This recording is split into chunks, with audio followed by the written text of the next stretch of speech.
The Second Ring of Power by Carlos Castaneda. Narrated by Luis Moreno. Preface. A flat, barren mountaintop on the western slopes of the Sierra Madre in central Mexico was the setting for my final meeting with Don Juan and Don Genaro and their other two apprentices, Pablito and Nestor. The solemnity and the scope of what took place there left no doubt in my mind that our apprenticeships had come to their concluding moment, and that I was indeed seeing Don Juan and Don Genaro for the last time.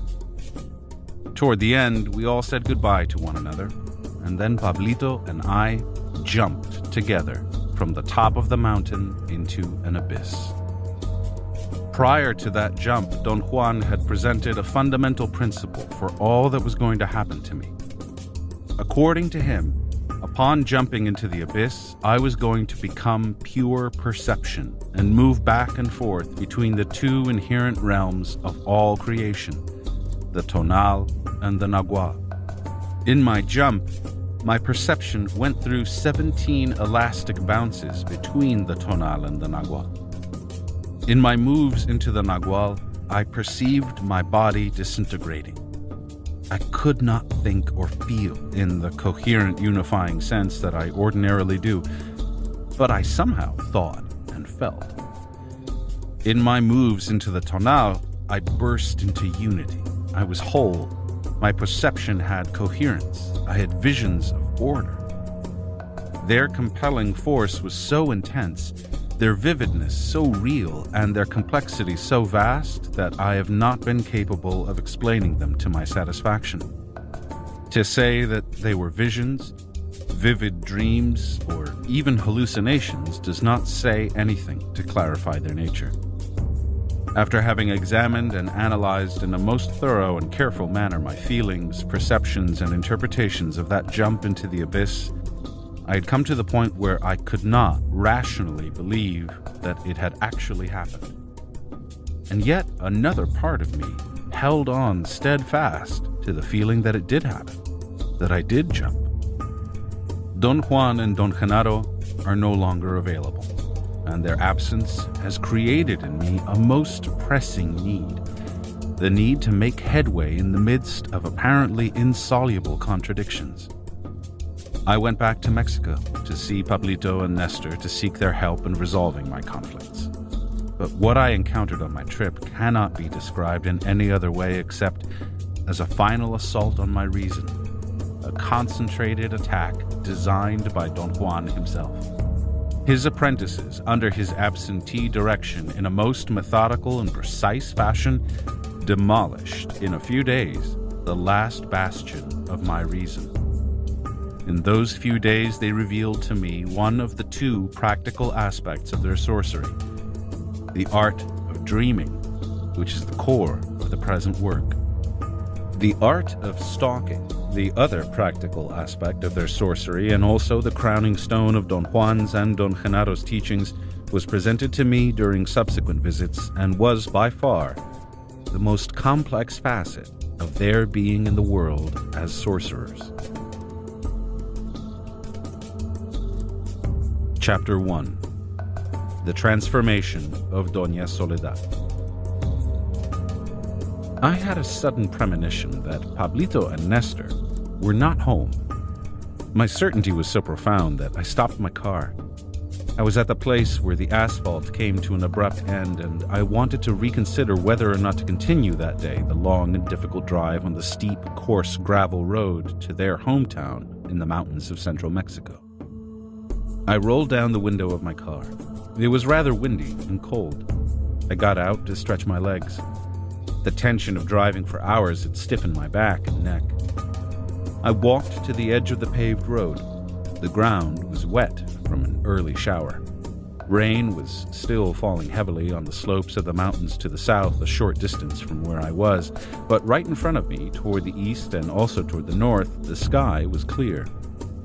At certain points on the winding road, I had been able to see the bluish peaks of the Sierras, shining in the sunlight a great distance away. After a moment's deliberation, I decided to turn back and go to the city because I had had a most peculiar feeling that I was going to find Don Juan in the market.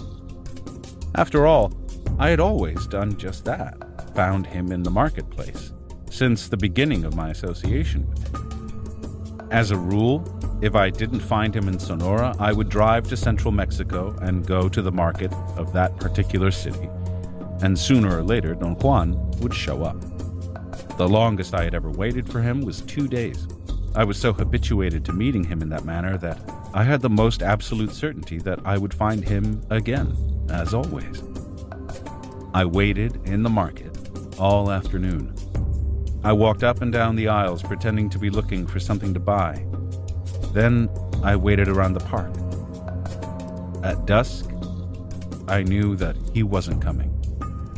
I had then the clear sensation that he had been there, but had left. I sat down on a park bench where I used to sit with him and tried to analyze my feelings. Upon arriving in the city, I was elated with the sure knowledge that Don Juan was there in the streets. What I felt was more than the memory of having found him there countless times before. My body knew that he was looking for me. But then, as I sat on the bench, I had another kind of strange certainty. I knew that he was not there anymore.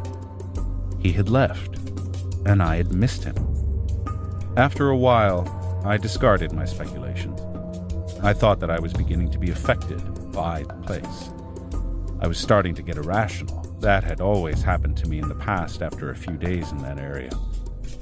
I went to my hotel room to rest for a few hours, and then I went out again to roam the streets. I didn't have the same expectation of finding Don Juan that I had had in the afternoon. I gave up. I went back to my hotel in order to get a good night's sleep. Before I headed for the mountains in the morning, I drove up and down the main streets in my car, but somehow I knew that I was wasting my time. Don Juan was not there. It took me all morning to drive to the little town where Pablito and Nestor lived. I arrived around noon. Don Juan had taught me never to drive directly into the town so as not to arouse the curiosity of onlookers. Every time I had been there, I had always driven off the road just before reaching the town onto a flat field where youngsters usually played soccer. The dirt was well packed all the way to a walking trail which was wide enough for a car and which passed by Pablito's and Nestor's houses in the foothills south of town. As soon as I got to the edge of the field, I found that the walking trail had been turned into a gravel road. I deliberated whether to go to Nestor's house or Pablito's. The feeling that they were not there still persisted. I opted to go to Pablito's. I reasoned that Nestor lived alone while Pablito lived with his mother and his 4 sisters. If he was not there, the women could help me find him. As I got closer to his house, I noticed that the path leading from the road up to the house had been widened. It looked as if the ground was hard, and since there was enough space for my car, I drove almost to the front door. A new porch with a tile roof had been added to the adobe house. There were no dogs barking, but I saw an enormous one, sitting calmly behind a fenced area, alertly observing me. A flock of chickens that had been feeding in front of the house scattered around, cackling. I turned the motor off and stretched my arms over my head. My body was stiff. The house seemed deserted. The thought crossed my mind that perhaps Pablito and his family had moved away, and someone else was living there. Suddenly, the front door opened with a bang, and Pablito's mother stepped out as if someone had pushed her. She stared at me, absent-mindedly, for an instant. As I got out of my car, she seemed to recognize me. A graceful shiver ran through her body, and she ran toward me. I thought that she must have been napping, and that the noise of the car had woken her. And when she came out to see what was going on, she didn't know at first who I was. The incongruous sight of the old woman running toward me made me smile. When she got closer, I had a moment of doubt. Somehow, she moved so nimbly that she didn't seem like Pablito's mother at all. "My goodness, what a surprise!" she exclaimed. "Doña Soledad?" I asked incredulously. "Don't you recognize me?" she replied, laughing. I made some stupid comments about her surprising agility. "Why do you always see me as a helpless old woman?" she asked, looking at me with an air of mock challenge. She bluntly accused me of having nicknamed her Mrs. Pyramid. I remembered that I had once said to Nestor that her shape reminded me of a pyramid. She had a very broad and massive behind and a small pointed head. The long dresses that she usually wore added to the effect. "Look at me," she said. "Do I still look like a pyramid?" She was smiling, but her eyes made me feel uncomfortable. I attempted to defend myself by making a joke, but she cut me off and coaxed me to admit that I was responsible for the nickname. I assured her that I had never intended it as such, and that anyway, at that moment, she was so lean that her shape was the furthest thing from a pyramid. "What's happened to you, Doña Soledad?" I asked. "You're transformed."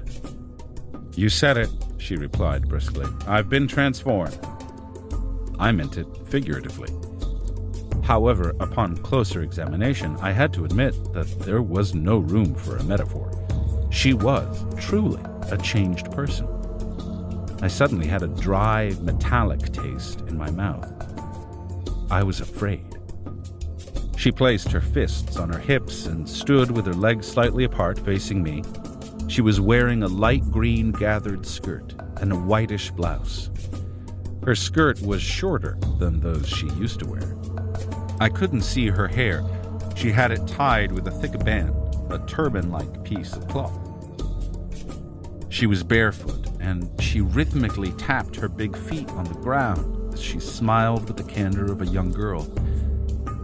I had never seen anyone exude as much strength as she did.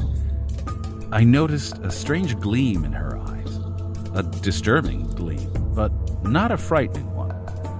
I thought that perhaps I had never really examined her appearance carefully. Among other things, I felt guilty for having glossed over many people during my years with Don Juan. The force of his personality had rendered everyone else pale and unimportant. I told her that I had never imagined that she could have such a stupendous vitality, that my carelessness was to blame for not really knowing her, and that, no doubt, I would have to meet everyone else all over again. She came closer to me. She smiled and put her right hand on the back of my left arm, grabbing it gently. "That's for sure," she whispered in my ear. Her smile froze, and her eyes became glazed. She was so close to me that I felt her breasts rubbing my left shoulder. My discomfort increased as I tried to convince myself that there was no reason for alarm. I repeated to myself over and over that I really had never known Pablito's mother, and that in spite of her odd behavior, she was probably being her normal self. But some frightened part of me knew that those were only bracing thoughts with no substance at all, because no matter how much I may have glossed over her person, not only did I remember her very well, but I had known her very well. She represented to me the archetype of a mother. I thought her to be in her late 50s or even older. Her weak muscles moved her bulky weight with extreme difficulty. Her hair had a lot of gray in it. She was, as I remembered her, a sad, somber woman with kind, handsome features, a dedicated, suffering mother, always in the kitchen, always tired. I also remembered her to be a very gentle and unselfish woman, and a very timid one. Timid to the point of being thoroughly subservient to anyone who happened to be around. That was the picture I had of her, reinforced throughout years of casual contact. That day, something was terribly different. The woman I was confronting did not at all fit the image I had of Pablito's mother, and yet she was the same person, leaner and stronger, looking 20 years younger than the last time I had seen her. I felt a shiver in my body. She moved a couple of steps in front of me and faced me. "Let me look at you," she said. "The Nagual told us that you're a devil." I remembered then that all of them, Pablito, his mother, his sisters, and Nestor, had always seemed unwilling to voice Don Juan's name and called him the Nagual, a usage which I myself adopted when talking with them. She daringly put her hands on my shoulders, something she had never done before. My body tensed. I really didn't know what to say. There was a long pause that allowed me to take stock of myself. Her appearance and behavior had frightened me to the point that I had forgotten to ask about Pablito and Nestor. "Tell me, where is Pablito?" I asked her with a sudden wave of apprehension. "Oh, he's gone to the mountains," she responded in a non-committal tone and moved away from me. "And where is Nestor?" She rolled her eyes as if to show her indifference. "They're together in the mountains," she said in the same tone. I felt genuinely relieved and told her that I had known without the shadow of a doubt that they were all right. She glanced at me and smiled. A wave of happiness and ebullience came upon me, and I embraced her. She boldly returned that embrace and held me. That act was so outlandish that it took my breath away. Her body was rigid. I sensed an extraordinary strength in her. My heart began to pound. I gently tried to push her away as I asked her if Nestor was still seeing Don Genaro and Don Juan.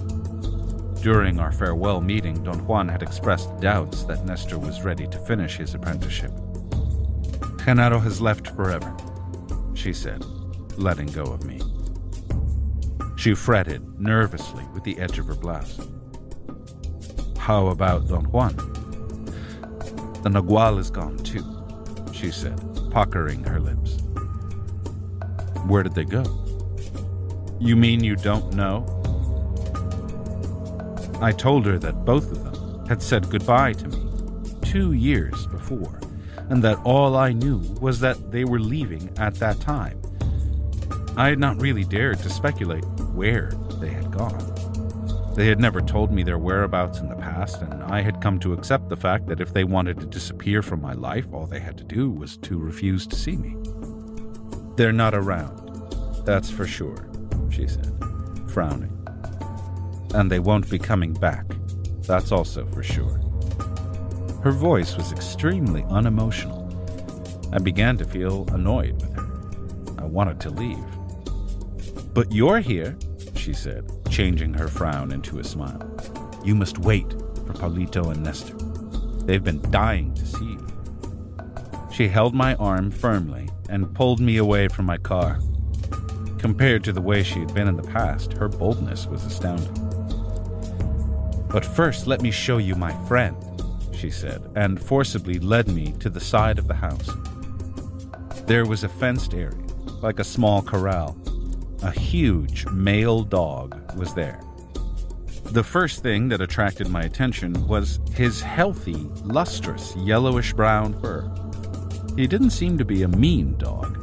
He wasn't chained, and the fence was not high enough to hold him. The dog remained impassive as we got closer to him, not even wagging his tail. Doña Soledad pointed to a good-sized cage in the back. A coyote was curled up inside. "That's my friend," she said. "The dog is not. He belongs to my girls." The dog looked at me and yawned. I liked him. I had a nonsensical feeling of kinship with him. "Come, let's go into the house," she said, pulling me by the arm. I hesitated. Some part of me was utterly alarmed and wanted to get out of there quickly, and yet another part of me would not have left for the world. "You're not afraid of me, are you?" she asked in an accusing tone. "I most certainly am," I exclaimed. She giggled, and in a most comforting tone she declared that she was a clumsy, primitive woman, who was very awkward with words and that she hardly knew how to treat people. She looked straight into my eyes and said that Don Juan had commissioned her to help me because he worried about me. He told us that you're not serious and go around causing a lot of trouble to innocent people, she said. Up to that point, her assertions had been coherent to me, but I could not conceive Don Juan saying those things about me. We went inside the house. I wanted to sit down on the bench where Pablito and I usually sat. She stopped me. "This is not the place for you and me," she said. "Let's go to my room." "I'd rather sit here," I said firmly. "I know this spot and I feel comfortable on it." She clicked her lips in disapproval. She acted like a disappointed child. She contracted her upper lip until it looked like the flat beak of a duck. "There is something terribly wrong here," I said. "I think I'm going to leave if you don't tell me what's going on." She became very flustered and argued that her trouble was not knowing how to talk to me. I confronted her with her unmistakable transformation and demanded that she tell me what had happened. I had to know how such a change had come about.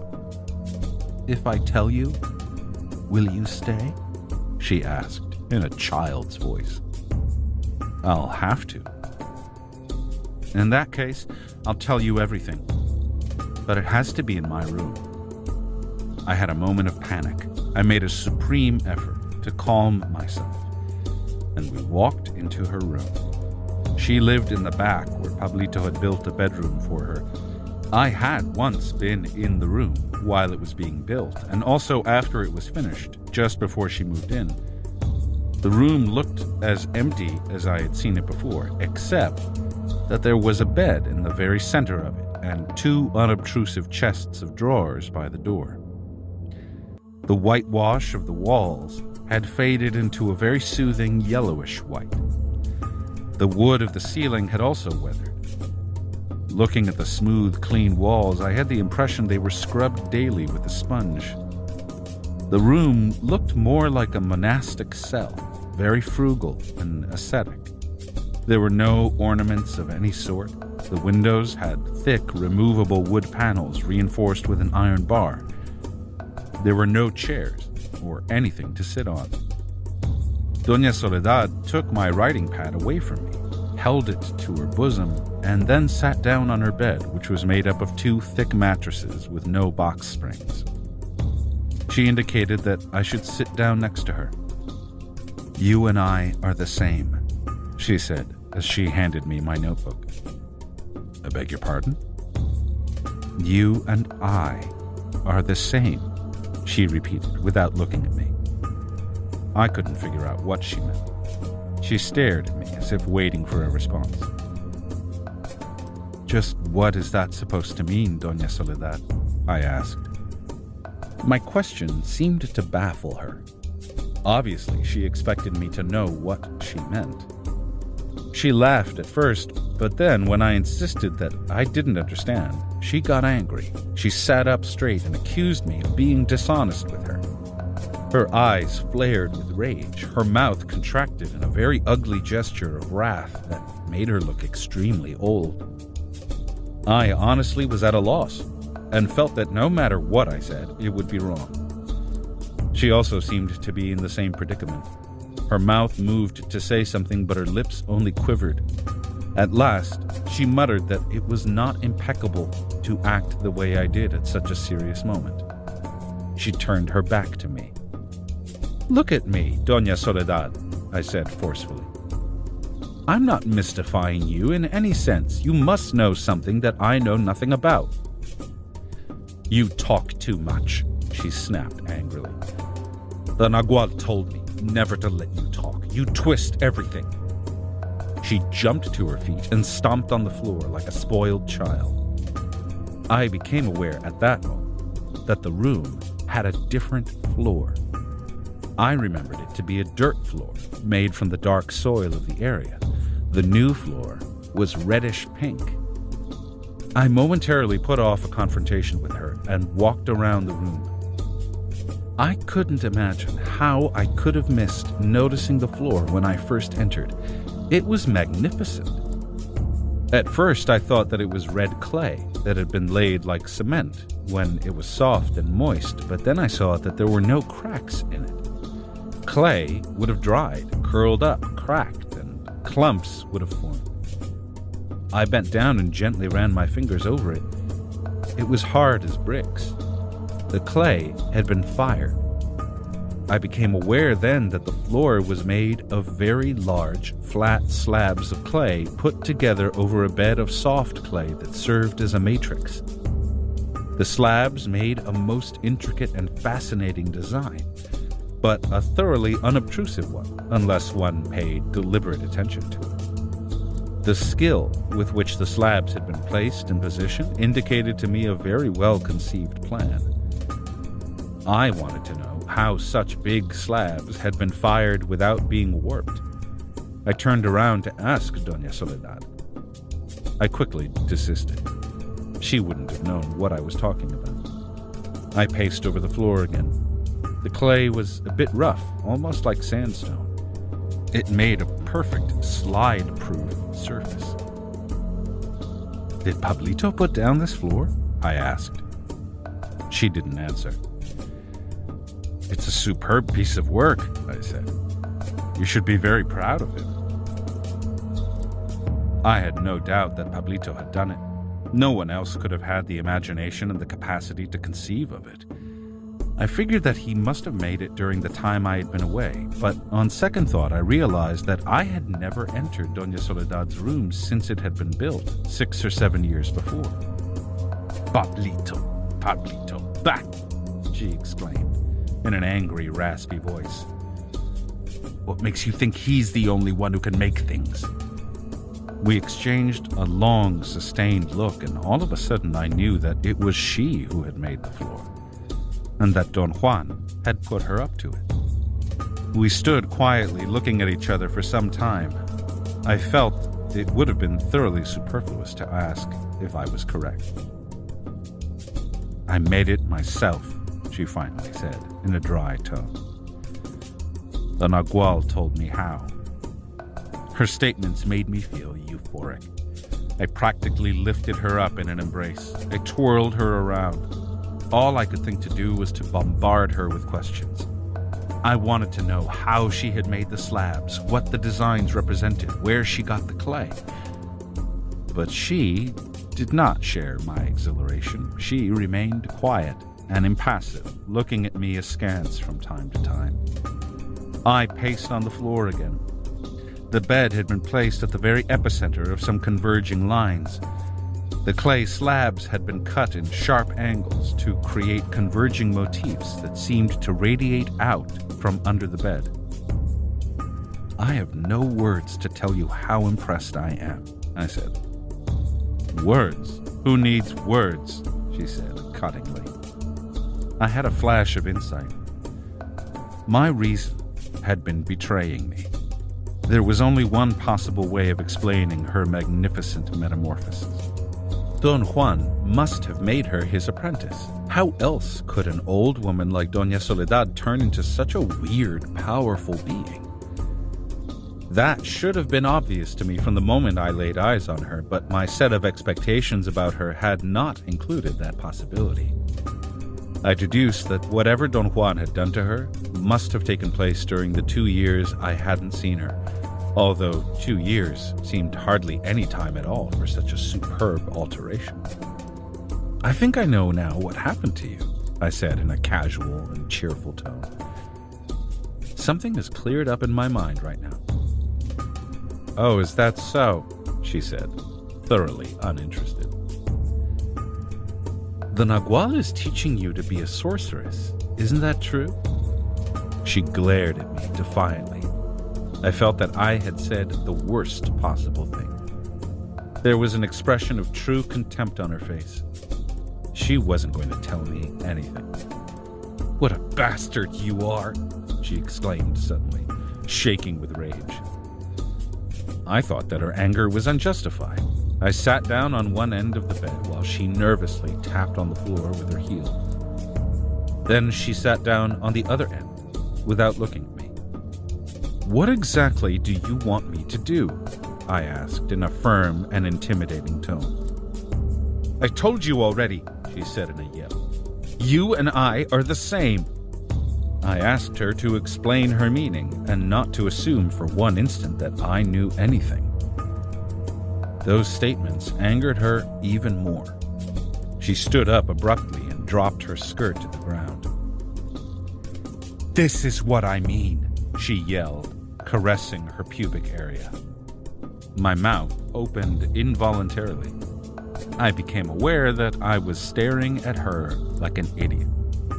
"You and I are one here," she said. I was dumbfounded. Doña Soledad, the old Indian woman, mother of my friend Pablito, was actually half naked a few feet away from me, showing me her genitals. I stared at her, incapable of formulating any thoughts. The only thing I knew was that her body was not the body of an old woman. She had beautifully muscular thighs, dark and hairless. The bone structure of her hips was broad, but there was no fat on them. She must have noticed my scrutiny and flung herself on the bed. "You know what to do," she said, pointing to her pubis. "We are one here." She uncovered her robust breasts. "Doña Soledad, I implore you," I exclaimed. "What's come over you? You're Pablito's mother." "No, I'm not," she snapped. "I'm no one's mother." She sat up and looked at me with fierce eyes. "I am just like you, a piece of the Nagual," she said. "We're made to mix." She opened her legs, and I jumped away. "Wait a minute, Doña Soledad," I said. "Let's talk for a while." I had a moment of wild fear, and a sudden crazy thought occurred to me. Would it be possible, I asked myself, that Don Juan was hiding somewhere around there, laughing his head off? "Don Juan!" I bellowed. My yell was so loud and profound that Doña Soledad jumped off her bed and covered herself hurriedly with her skirt. I saw her putting it on as I bellowed again. "Don Juan!" I ran through the house, bellowing Don Juan's name until my throat was sore. Doña Soledad, in the meantime, had run outside the house and was standing by my car, looking puzzled at me. I walked over to her and asked her if Don Juan had told her to do all that. She nodded affirmatively. I asked if he was around. She said no. "Tell me everything," I said. She told me that she was merely following Don Juan's orders. He had commanded her to change her being into a warrior's in order to help me. She declared that she had been waiting for years to fulfill that promise. "I'm very strong now," she said softly. "Just for you. But you disliked me in my room, didn't you?" I found myself explaining that I did not dislike her, that what counted were my feelings for Pablito. Then I realized that I did not have the vaguest idea of what I was saying. Doña Soledad seemed to understand my embarrassing position and said that our mishap had to be forgotten. "You must be famished," she said vivaciously. "I'll make you some food." "There's a lot that you haven't explained to me," I said. "I'll be frank with you. I wouldn't stay here for anything in the world. You frighten me." "You are obligated to accept my hospitality, if it is only for a cup of coffee," she said, unruffled. "Come, let's forget what happened." She made a gesture of going into the house. At that moment, I heard a deep growl. The dog was standing, looking at us, as if he understood what was being said. Doña Soledad fixed a most frightening gaze on me. Then she softened it and smiled. "Don't let my eyes bother you," she said. "The truth is that I am old. Lately, I've been getting dizzy.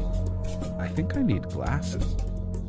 She broke into a laugh and clowned, looking through cupped fingers as if they were glasses. "An old Indian woman with glasses. That'll be a laugh," she said, giggling. I made up my mind then to be rude and get out of there without any explanation.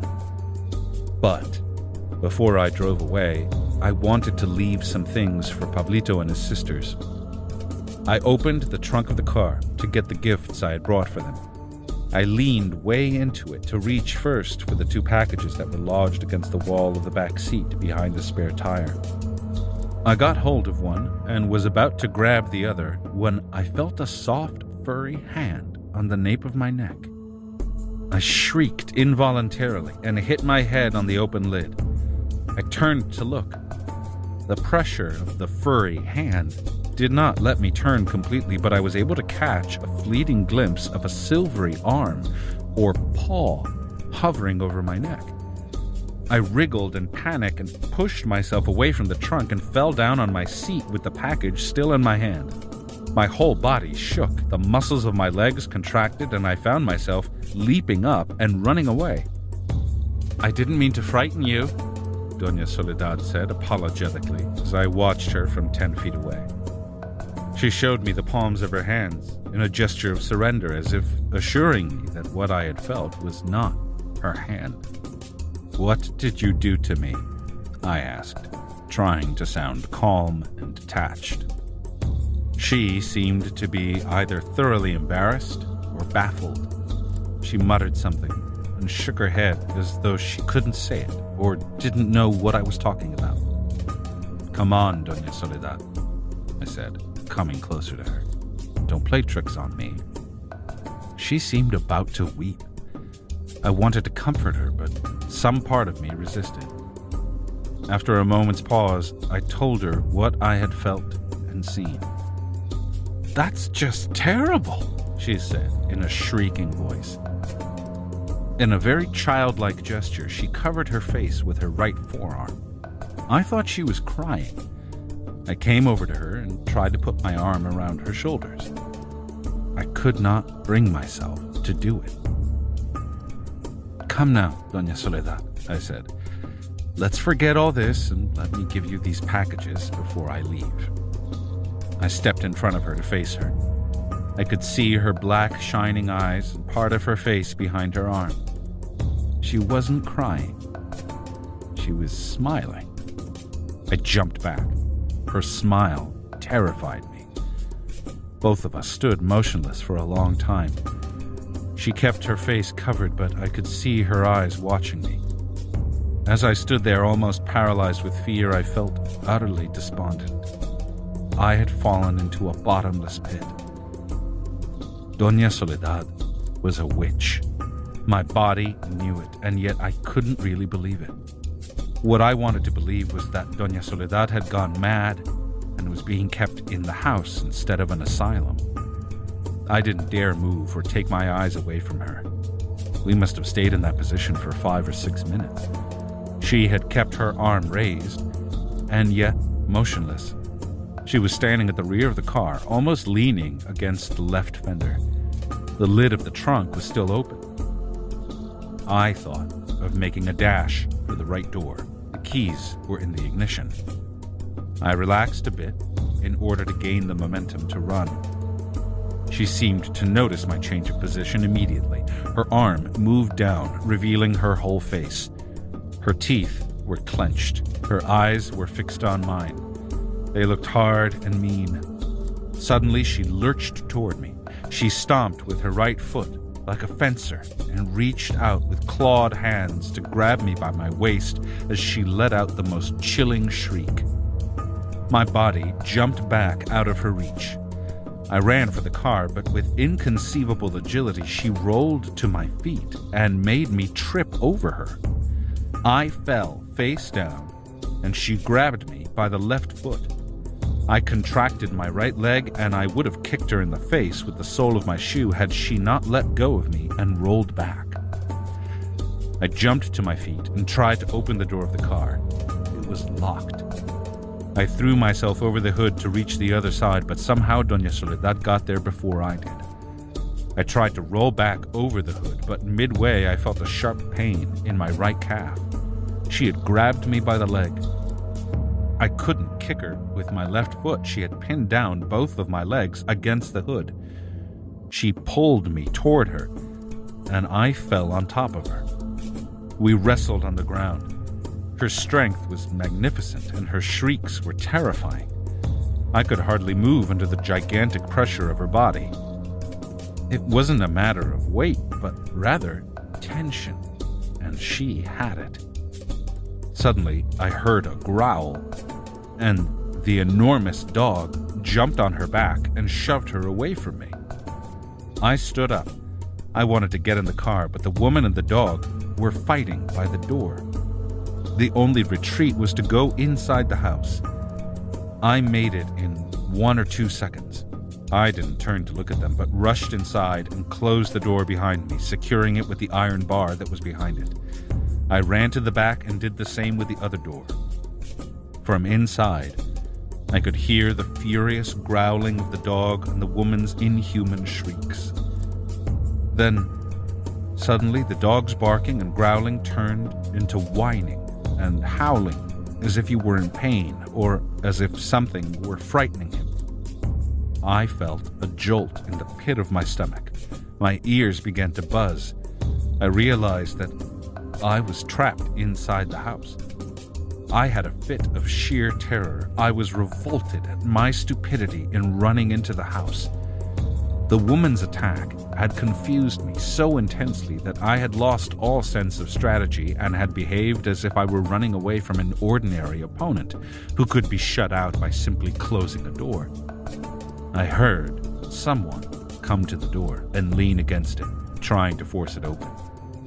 Then there were loud knocks and banging on it. "Open the door," Doña Soledad said in a hard voice. "That goddamn dog has mauled me." I deliberated whether or not to let her in. What came to my mind was the memory of a confrontation I had had years before with a sorceress who had, according to Don Juan, adopted his shape in order to fool me and deliver a deadly blow. Obviously, Doña Soledad was not as I had known her, but I had reasons to doubt that she was a sorceress. The time element played a decisive role in my conviction. Pablito, Nestor, and I had been involved with Don Juan and Don Genaro for years, and we were not sorcerers at all. How could Doña Soledad be one? No matter how much she had changed, she could not improvise something that would take a lifetime to accomplish. "Why did you attack me?" I asked, speaking loudly so as to be heard through the thick door. She answered that the Nagual had told her not to let me go. I asked her why. She didn't answer. Instead, she banged on the door furiously, and I banged back even harder. We went on hitting the door for a few minutes. She stopped and started begging me to open it. I had a surge of nervous energy. I knew that if I opened the door, I might have a chance to flee. I moved the iron bar from the door. She staggered in.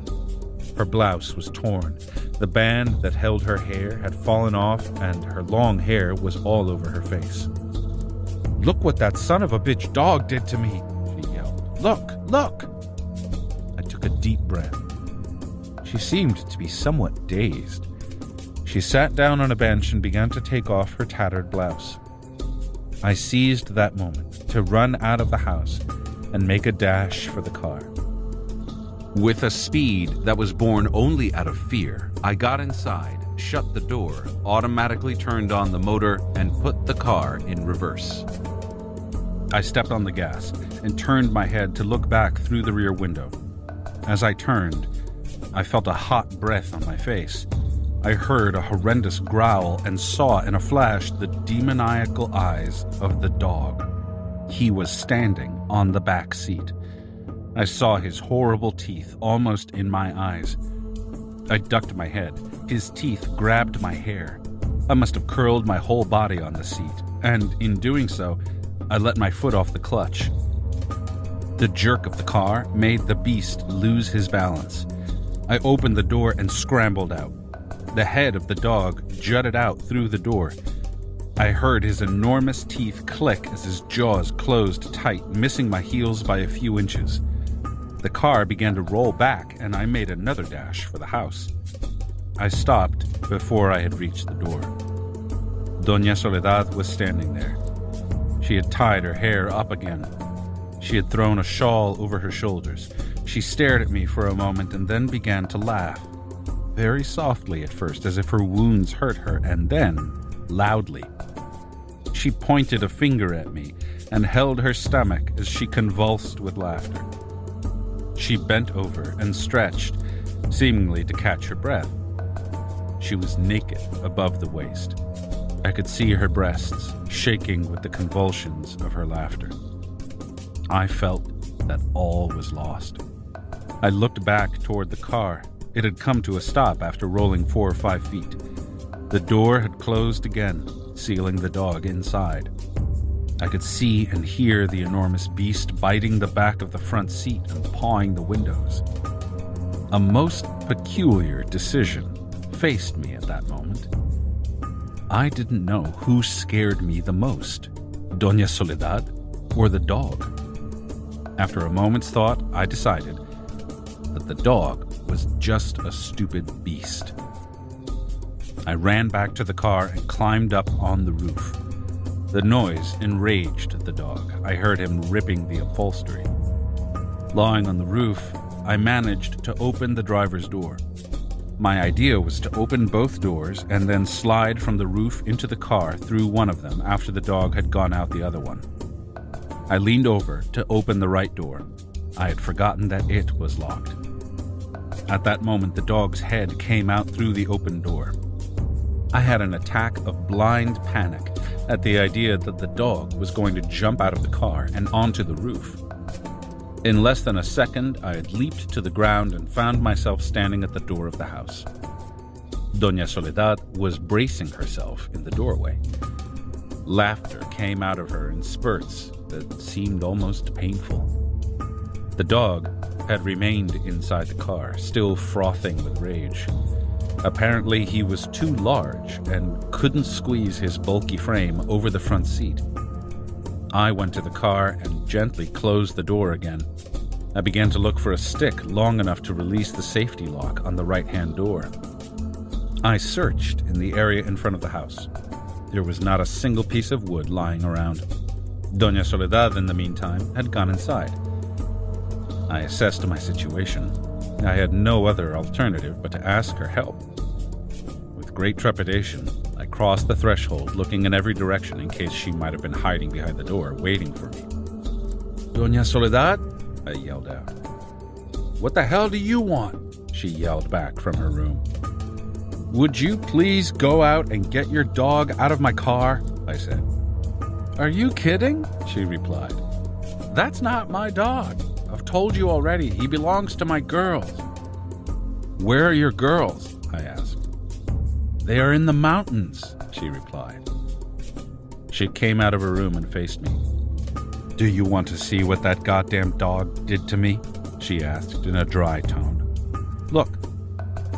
She unwrapped her shawl and showed me her naked back. I found no visible tooth marks on her back. There were only a few long, superficial scratches she might have gotten by rubbing against the hard ground. For all that matter, she could have scratched herself when she attacked me. "You have nothing there," I said. "Come and look in the light," she said, and went over by the door. She insisted that I look carefully for the gashes of the dog's teeth. I felt stupid. I had a heavy sensation around my eyes, especially on my brow. I went outside instead. The dog had not moved and began to bark as soon as I came out the door. I cursed myself. There was no one to blame but me. I had walked into that trap like a fool. I resolved right then to walk to town. But my wallet, my papers, everything I had was in my briefcase on the floor of the car, right under the dog's feet. I had an attack of despair. It was useless to walk to town. I didn't have enough money in my pockets even to buy a cup of coffee. Besides, I didn't know a soul in town. I had no other alternative but to get the dog out of the car. "What kind of food does that dog eat?" I yelled from the door. "Why don't you try your leg?" Doña Soledad yelled back from her room and cackled. I looked for some cooked food in the house. The pots were empty. There was nothing else for me to do but to confront her again. My despair had turned into rage. I stormed into her room, ready for a fight to the death. She was lying on her bed, covered with her shawl. "Please forgive me for having done all those things to you," she said bluntly, looking at the ceiling. Her boldness stopped my rage. "You must understand my position," she went on. "I couldn't let you go." She laughed softly and, in a clear, calm, and very pleasing voice, said that she was guilty of being greedy and clumsy, that she had nearly succeeded in scaring me away with her antics, but that the situation had suddenly changed. She paused and sat up in her bed, covering her breasts with her shawl, then added that a strange confidence had descended into her body. She looked up at the ceiling and moved her arms in a weird rhythmical flow, like a windmill. "There is no way for you to leave now," she said.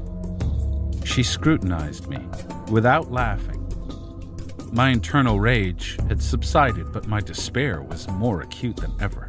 I honestly knew that in matters of sheer strength, I was no match for her or the dog. She said that our appointment had been set up years in advance, and that neither of us had enough power to hurry it or break it. "Don't knock yourself out trying to leave," she said. "That's as useless as my trying to keep you here. Something besides your will release you from here, and something besides my will keep you here." Somehow her confidence had not only mellowed her, but had given her a great command over words. Her statements were compelling, crystal clear. Don Juan had always said that I was a trusting soul when it came to words. As she talked, I found myself thinking that she was not really as threatening as I thought. She no longer projected the feeling of having a chip on her shoulder. My reason was almost at ease, but another part of me was not. All the muscles of my body were like tense wires, and yet I had to admit to myself that although she scared me out of my wits, I found her most appealing. She watched me. "I'll show you how useless it is to try to leave," she said, jumping out of bed. "I'm going to help you. What do you need?" She observed me with a gleam in her eyes. Her small white teeth gave her smile a devilish touch. Her chubby face was strangely smooth and fairly free of wrinkles. 2 deep lines running from the sides of her nose to the corners of her mouth gave her face the appearance of maturity, but not age. In standing up from the bed, she casually let her shawl fall straight down, uncovering her full breasts. She didn't bother to cover herself. Instead, she swelled up her chest and lifted her breasts. "Oh, you've noticed, eh?" she said, and rocked her body from side to side as if pleased with herself. "I always keep my hair tied behind my head. The Nagual told me to do so. The pull makes my face younger." I had been sure that she was going to talk about her breasts. Her shift was a surprise to me. "I don't mean that the pull on my hair is going to make me look younger," she went on with a charming smile. "The pull on my hair makes me younger." "How is that possible?" I asked. She answered me with a question. She wanted to know if I had correctly understood Don Juan when he said that anything was possible if one wants it with unbending intent. I was after a more precise explanation. I wanted to know what else she did besides tying her hair in order to look so young. She said that she lay in her bed and emptied herself of any thoughts and feelings, and then let the lines of her floor pull her wrinkles away. I pressed her for more details, any feelings, sensations, perceptions that she had experienced while lying on her bed. She insisted that she felt nothing, that she didn't know how the lines in her floor worked, and that she only knew not to let her thoughts interfere. She placed her hands on my chest and shoved me very gently. It seemed to be a gesture to show that she had had enough of my questions. We walked outside, through the back door. I told her that I needed a long stick. She went directly to a pile of firewood, but there were no long sticks. I asked her if she could get me a couple of nails in order to join together 2 pieces of firewood. We looked unsuccessfully all over the house for nails. As a final resort, I had to dislodge the longest stick I could find in the chicken coop that Pablito had built in the back. The stick, although it was a bit flimsy, seemed suited for my purpose. Doña Soledad had not smiled or joked during our search. She seemed to be utterly absorbed in her task of helping me. Her concentration was so intense that I had the feeling she was wishing me to succeed. I walked to my car, armed with a long stick and a shorter one from the pile of firewood. Doña Soledad stood by the front door. I began to tease the dog with the short stick in my right hand, and at the same time I tried to release the safety lock with the long one in my other hand. The dog nearly bit my right hand and made me drop the short stick. The rage and power of the enormous beast were so immense that I nearly lost the long one, too. The dog was about to bite it in two when Doña Soledad came to my aid. Pounding on the back window, she drew the dog's attention, and he let go of it. Encouraged by her distracting maneuver, I dove head first and slid across the length of the front seat and managed to release the safety lock. I tried to pull back immediately, but the dog charged toward me with all his might and actually thrust his massive shoulders and front paws over the front seat before I had time to back out. I felt his paws on my shoulder. I cringed. I knew that he was going to maul me. The dog lowered his head to go in for the kill, but instead of biting me, he hit the steering wheel. I scurried out and in one move climbed over the hood and onto the roof. I had goosebumps all over my body. I opened the right-hand door. I asked Doña Soledad to hand me the long stick, and with it I pushed the lever to release the backrest from its straight position. I conceived that if I teased the dog, he would ram it forward, allowing himself room to get out of the car. But he didn't move. He bit furiously on the stick instead. At that moment, Doña Soledad jumped onto the roof and lay next to me. She wanted to help me tease the dog. I told her that she couldn't stay on the roof because when the dog came out, I was going to get in the car and drive away. I thanked her for her help and said that she should go back into the house. She shrugged her shoulders, jumped down, and went back to the door. I pushed down the release again, and with my cap, I teased the dog. I snapped it around his eyes in front of his muzzle. The dog's fury was beyond anything I had seen, but he would not leave the seat. Finally, his massive jaws jerked the stick out of my grip. I climbed down to retrieve it from underneath the car. Suddenly, I heard Doña Soledad screaming, "Watch out! He's getting out!" I glanced up at the car. The dog was squeezing himself over the seat. He had gotten his hind paws caught in the steering wheel. Except for that, he was almost out. I dashed to the house and got inside just in time to avoid being run down by that animal. His momentum was so powerful that he rammed against the door. As she secured the door with its iron bar, Doña Soledad said in a cackling voice, "I told you it was useless." She cleared her throat and turned to look at me. "Can you tie the dog with a rope?" I asked. I was sure that she would give me a meaningless answer, but to my amazement, she said that we should try everything, even luring the dog into the house and trapping him there. Her idea appealed to me. I carefully opened the front door. The dog was no longer there. I ventured out a bit more. There was no sight of him. My hope was that the dog had gone back to his corral. I was going to wait another instant before I made a dash for my car when I heard a deep growl and saw the massive head of the beast inside my car. He had crawled back onto the front seat. Doña Soledad was right. It was useless to try. A wave of sadness enveloped me. Somehow I knew my end was near.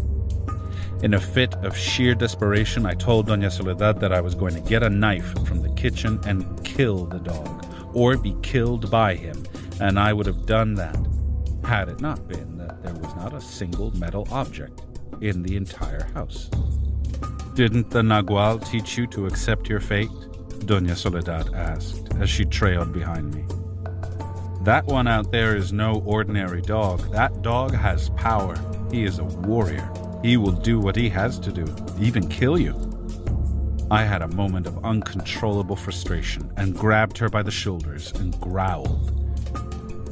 She didn't seem surprised or affected by my sudden outburst.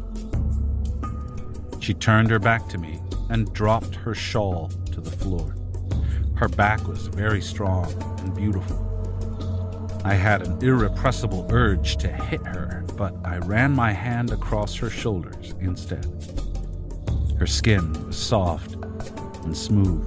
Her arms and shoulders were muscular without being big. She seemed to have a minimal layer of fat that rounded off her muscles and gave her upper body the appearance of smoothness, and yet when I pushed on any part of it with the tips of my fingers, I could feel the hardness of unseen muscles below the smooth surface. I did not want to look at her breasts. She walked to a roofed open area in back of the house that served as a kitchen. I followed her. She sat down on a bench and calmly washed her feet in a pail. While she was putting on her sandals, I went with great trepidation into a new outhouse that had been built in the back. She was standing by the door when I came out. "You like to talk," she said casually, leading me into her room. "There's no hurry. Now we can talk forever." She picked up my writing pad from the top of her chest of drawers, where she must have placed it herself, and handed it to me with exaggerated care. Then she pulled up her bedspread and folded it neatly and put it on top of the same chest of drawers.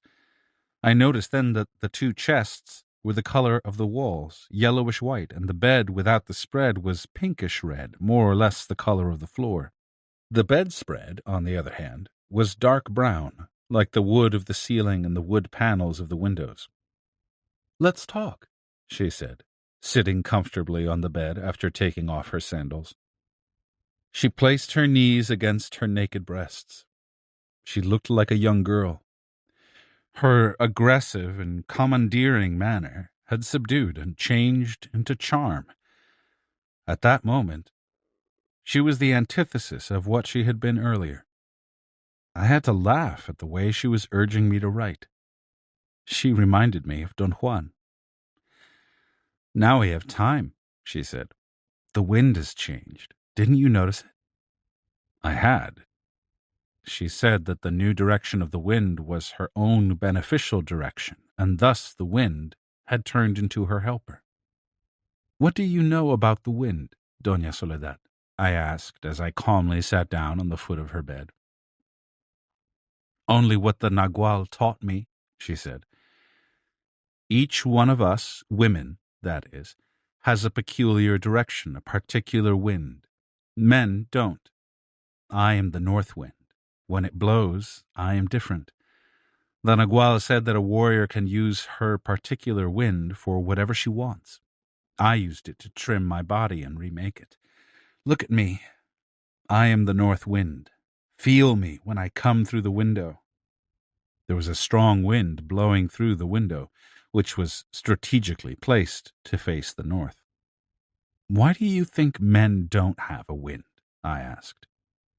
She thought for a moment and then replied that the Nagual had never mentioned why. "You wanted to know who made this floor?" she said, wrapping her blanket around her shoulders. "I made it myself. It took me 4 years to put it down. Now this floor is like myself."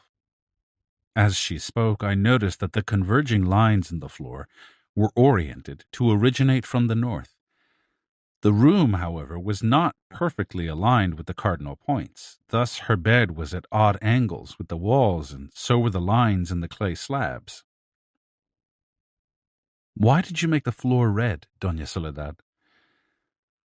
"That's my color. I am red, like red dirt. I got the red clay in the mountains around here. The Nagual told me where to look, and he also helped me carry it, and so did everyone else. They all helped me." "How did you fire the clay?"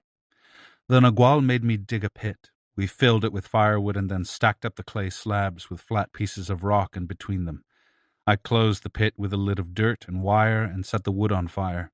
It burned for days." "How did you keep the slabs from warping?" "I didn't. The wind did that. The north wind that blew while the fire was on. The Nagual showed me how to dig the pit so it would face the north and the north wind. He also made me leave 4 holes for the north wind to blow into the pit. Then he made me leave 1 hole in the center of the lid to let the smoke out. The wind made the wood burn for days. After the pit was cold again, I opened it and began to polish and even out the slabs. It took me over a year to make enough slabs to finish my floor." "How did you figure out the design?"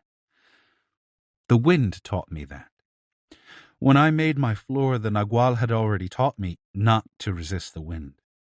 He had showed me how to give in to my wind and let it guide me.